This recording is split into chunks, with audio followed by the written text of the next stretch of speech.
वस्त्र नगरी भीलवाड़ा को अपनी मीठी, मधुर व सुगंधित वाणी से धर्म नगरी में परिवर्तित कर देने वाले युवा संत राधा कृष्ण महाराज सिर्फ एक अच्छे वक्ता ही नहीं हैं, बल्कि माँ शारदा ने इन्हें रसीला कंठ भी प्रदान किया है, जिसकी बदौलत वो आला दर्जे के गायक कलाकार भी हैं।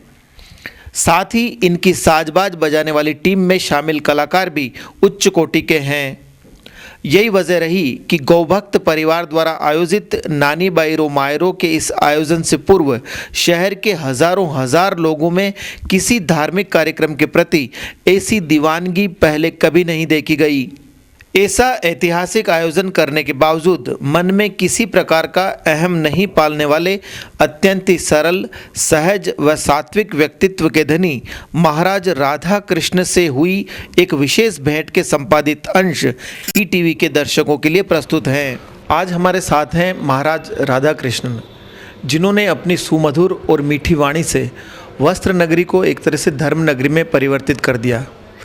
आपने जो नानी बाईरो मायरो कथा का वाचन किया, उस दौरान पांडाल में हाल यह रहते थे कि आम श्रोता अपनी सारी सुध-बुध खो बैठता था। वो बिल्कुल एक तरह से पागल होकर के और नाचने लग जाते थे। तो ऐसे दीवाने कर देने वाले महाराज राधा कृष्ण से आइए बात करते हैं। महाराज जी, सबसे पहले तो मैं ये जानना चाहूँगा, जो आम व्यक्ति की जिज्ञासा है कि आप कहाँ के विराजने वाले हैं, आपका शिक्षण वगैरह कहाँ तक हुआ और क्या आपकी उम्र है? हम जोधपुर के निवासी हैं, वही हमारा जन्म हुआ है। शिक्षण कोई विशेष नहीं हुआ है। अभी 29 वर्ष हमारी आयु है। आपको जो नानी बाईरो मायरो का वाचन करने की जो प्रेरणा है, वह कहाँ से मिली? प्रेरणा तो क्या कहें, वैसे हम श्रीमद् भागवत जी की कथा कहते थे, लेकिन ऐसा मन में भाव आया कि जिस प्रकार एक माँ अपने बेटे की बड़ाई सुन के ज़्यादा राजी होती है, तो भगवान को भी उनके भक्तों की कथा सुनाई जाए तो वो ज़्यादा प्रसन्न होंगे। ऐसा भाव लेकर के यहाँ नरसी भक्त की कथा नानी बाई का मायरा चालू किया और भक्तों को आनंद मिला, मुझे आनंद मिला और शायद भगवान को भी आनंद मिला, इसीलिए ये क्रम बढ़ता जा रहा है। तो ये सारा जो क्रम था, ये आपने किनके सानिध्य में शुरू किया? सानिध्य तो किसी विशेष का नहीं रहा है, स्वाभाविक ही भगवान का ही नाम लेके सब चालू। अब जरूर यह सब कार्य पूज्य पथमेड़ा महाराज जी के सानिध्य में हो रहे हैं। अच्छा, आज का जो वर्तमान दौर है, उसके अंदर युवा ऐसा चाहता है कि वो कोई खिलाड़ी बने, कोई चाहता है नेता बने, कोई चाहता है अभिनेता बने या किसी कंपनी का सीईओ बने। तो ऐसे दौर में आपने जो अध्यात्म की एक जागृति करने की सोची है, तो ये सब इसकी क्या वजह है? ऐसा है कि जैसे कोई युवा सोचता है कि मैं सीए बनूं, सीईओ बनूं, इंजीनियर बनूं, डॉक्टर बनूं, वकील बनूं, तो ऐसा इसलिए सोचता है क्योंकि उसको अपने चारों तरफ ऐसा ही माहौल देखने को मिलता है कि इसी में ही जीवन की सफलता। यदि मैं सीए बन गया तो मेरी लाइफ सेट हो गई, मैं इंजीनियर बन गया तो मेरी लाइफ सेट हो गई। आज जो युवान कुछ नहीं करते वो एक ही बात कहते, मेरी नौकरी लग जाए, लाइफ सेट हो जाए, ये मैं इंजीनियर बन जाऊँ, लाइफ सेट हो जाए। तो उनको यही सब दिखता है दिन रात, तो उनके दिमाग में ही आते हैं। मेरे बचपन में भगवान की कृपा रही कि मुझे साधु संतों का जीवन देखने को मिला, क्योंकि हमारा जहाँ घर है उसके पड़ोस में संतों का स्थान था, सत्संग, वहाँ संत आते जाते रहते थे। तो वहाँ मैंने देखा कि सिर्फ इंजीनियर बन के ही जीवन की धन्यता नहीं है, एक संत के रूप में भी अपने जीवन को धन्य बनाया जा सकता है। अपने जीवन का उपयोग अपने सुख के लिए नहीं करके औरों के जीवन में आनंद प्रकट करने के लिए, ज्ञान प्रकट करने के लिए, अच्छी बातें उनके जीवन में पहुंचा के भी जीवन को धन्य बनाया जा सकता है। और यही लाइफ का असली सेटअप है।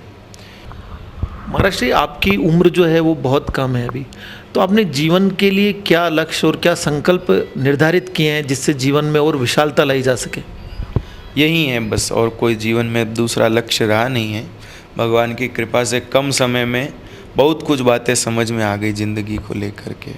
हम सोचें कि नहीं अब बहुत कुछ संग्रह कर लें अपने लिए, या अब ऐसी लाइफ को लेके कोई चिंता नहीं है कि हमारे जीवन में कोई डर है किसी चीज़ को लेके या क्या होगा, ऐसा कोई डर नहीं है।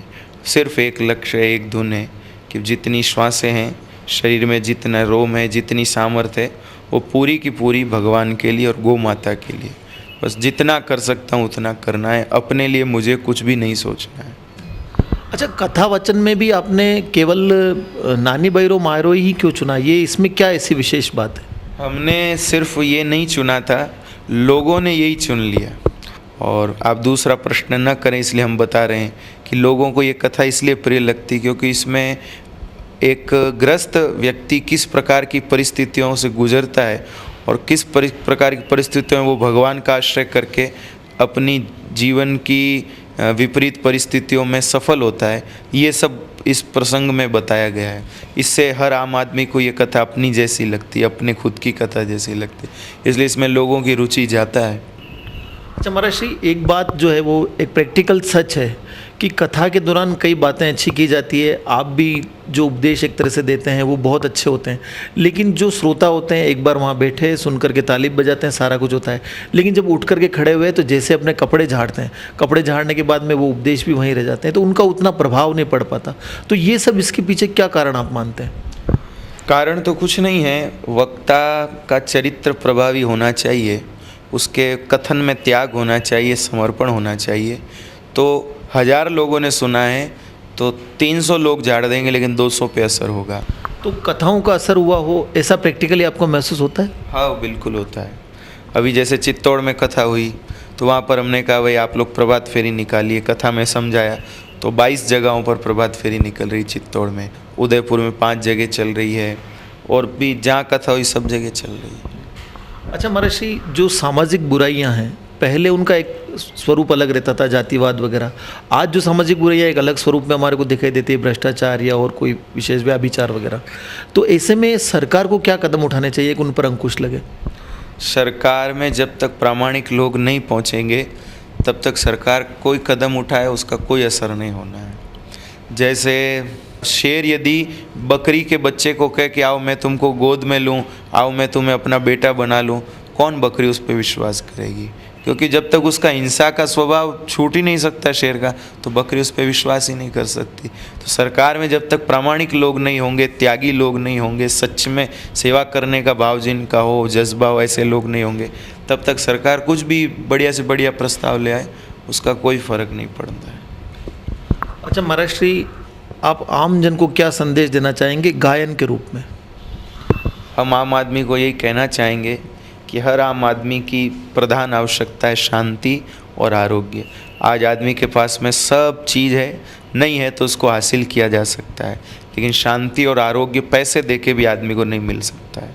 लेकिन मैं गारंटी लेता हूँ, विनती करता हूँ कि आप गाय से जुड़िए, आपको शांति और आरोग्य दोनों इतनी मात्रा में मिलेंगे कि आप उसको पा कर के इतने प्रसन्न हो जाएंगे जिस प्रसन्नता की आपको कल्पना भी नहीं होगी। ईटीवी के लिए आपने जो समय दिया उसके लिए धन्यवाद।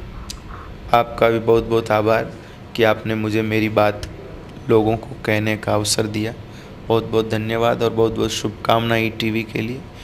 आप अच्छी बातें लोगों तक पहुंचाएं और अच्छे कार्यक्रम के माध्यम से, गौ सेवा के कार्यक्रमों के माध्यम से आप भी अपने चैनल के माध्यम से गौ सेवा करें, यही प्रार्थना। बहुत बहुत। ये थे महाराज श्री राधा कृष्ण, जिनके कथन में और करनी में कोई अंतर नहीं है, ऐसा इन्होंने भी छोटी सी उम्र में चरितार्थ कर कर भी दिखाया है। निसंदेह इसका समाज पर बहुत सकारात्मक प्रभाव पड़ेगा। ओम कसारा, ईटीवी न्यूज़, भीलवाड़ा।